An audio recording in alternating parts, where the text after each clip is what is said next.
warahmatullahi wabarakatuh. Saya Rafa Fazarasta. Perkenalkan, nama saya Rayang. Halo, kenalin nama aku Amrul Barsaputro. Perkenalkan, nama gue Reza Saputro. Nama Aziza. Hai, nama aku Desiva. Halo, kenalin nama aku Triana Gianti. Nama aku Aisyah.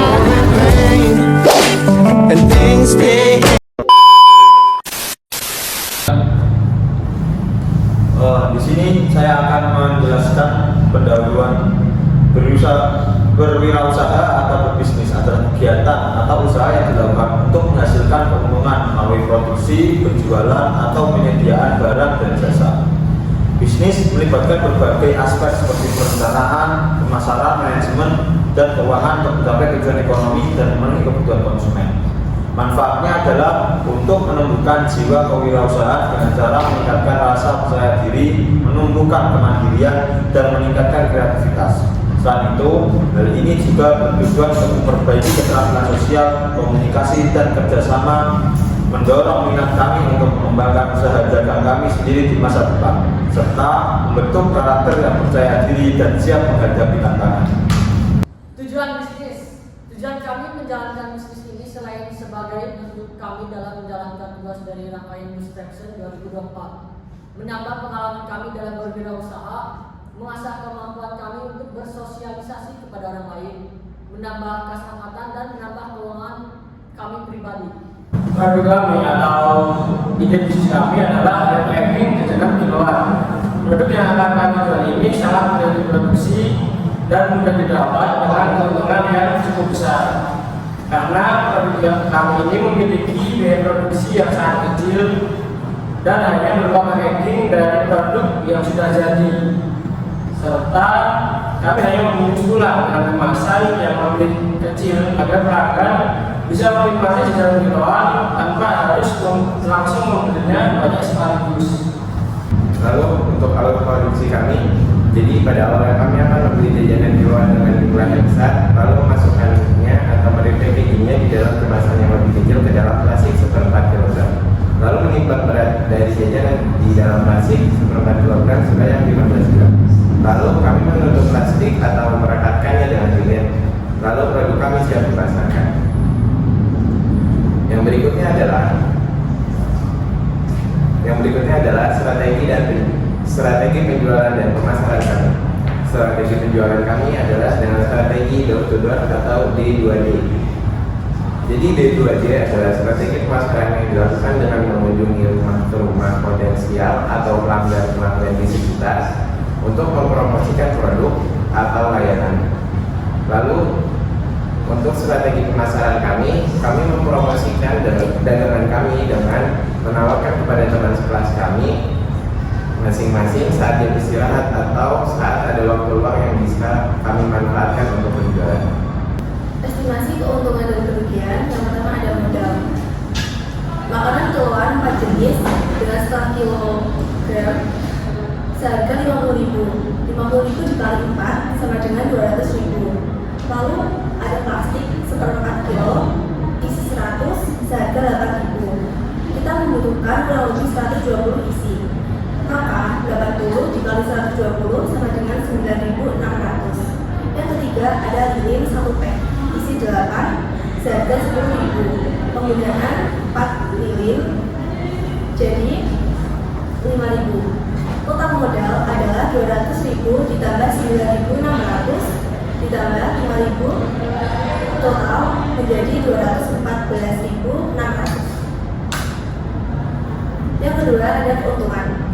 Nah, yang pertama adalah setengah kilogram makanan kiloan mendapat 30 kemasan dan per kemasan berisi 15 gram seharga 3.000. Jadi 3.000 dikali 30 sama dengan 90.000. Lalu ada satu jenis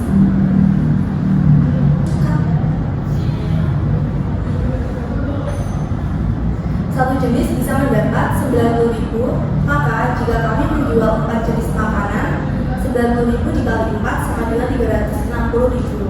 Jadi perkiraan keuntungan yang kita dapatkan adalah 145.400. Rencana awal yang pertama, memasukkan 4 jenis cemilan di coklat cemilan sebanyak setengah kilogram. Yang kedua, packaging menggunakan kemasan plastik 1/4 kilogram dengan direkatkan menggunakan api. Yang ketiga, satu kemasan akan dipasarkan dengan harga Rp2.000 sampai dengan Rp3.000. Dan yang keempat, pemasaran dilakukan dengan strategi door to door atau menawarkan langsung kepada orang-orang yang ada di sekitar Winsuka. Dan terjadi perubahan rencana, yaitu 1. Terjadi perubahan pada harga yang awalnya akan dipasarkan Rp2.000 sampai dengan Rp3.000 menjadi Rp1.000 sampai Rp2.000. Yang kedua, rencana awal ditulis akan membeli cemilan sebanyak setengah kilogram per cemilan diubah menjadi 1/4 kilogram per cemilan. Dan yang terakhir, pada penjualan kedua terjadi perubahan pada banyak jenis cemilan yang dipasarkan, yang awalnya hanya 4 jenis cemilan menjadi 5 jenis cemilan. Di sini saya akan menjelaskan perhitungan laba bersih dan laba kotor yang kami dapatkan, yaitu di bagian paling kanan ada rincian penjualan, terdiri dari nama barang yang kami jual, kemudian jumlah dan harga beli, ada harga jual dan penjualan. Kemudian di bagian kanan ada laporan laba, yaitu total pendapatan yang kami dapatkan dari hasil penjualan snack 188.500. Kemudian harga pokok penjualan, yaitu penjumlahan dari harga beli snack 115.500. Jadi laba kotor yang kami dapatkan yaitu 73.000. Kemudian untuk laba bersih, yaitu kami menjumlahkan laba kotor dan biaya lainnya, yaitu sekitar 56.000. Kemudian modal yang kami siapkan yaitu 135.000, biaya pengeluaran 115.500, kemudian biaya lain-lain 17.000, sehingga masih ada sisa dari modal yaitu 2.500. Sehingga keuntungan yang kami dapatkan yaitu 56.000 ditambah 2.500 sama dengan 58.000.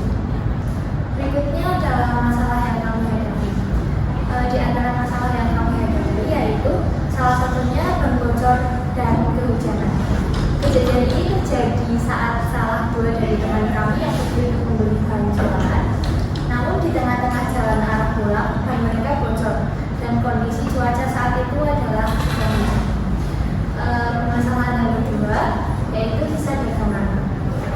Saat itu kami sedang kumpul bersama pembeli, lalu kami sedang membahas mengenai bisnis kami. Ternyata salah satu kendala yang kami hadapi juga itu adalah sisa dagangan yang masih ada. Lalu kita membawa dagangan tersebut pulang ke asrama dan menjual semua sisa dagangan kami. Dan permasalahan terakhir adalah perbedaan jam kelas yang jauh. Kelompok kami terbagi di 2 kelas.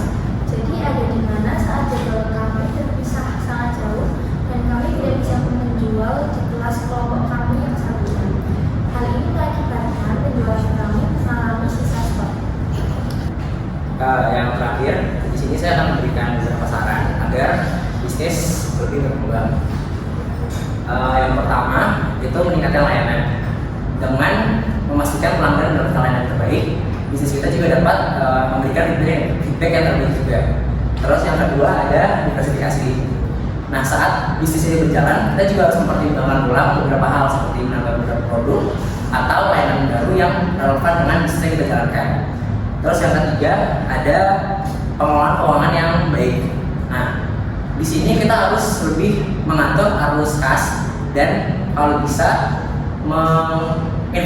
menginvestasikan kembali keuntungan untuk pertumbuhan bisnis. Terus selanjutnya jalin kemitraan. Dengan menjalin kemitraan ini kita juga dapat meningkatkan efisiensi dan profitabilitas. Terus selanjutnya ada masalah digital.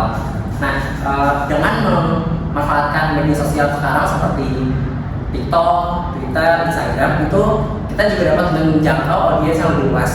Terus yang terakhir kita bisa melakukan monitor dan evaluasi.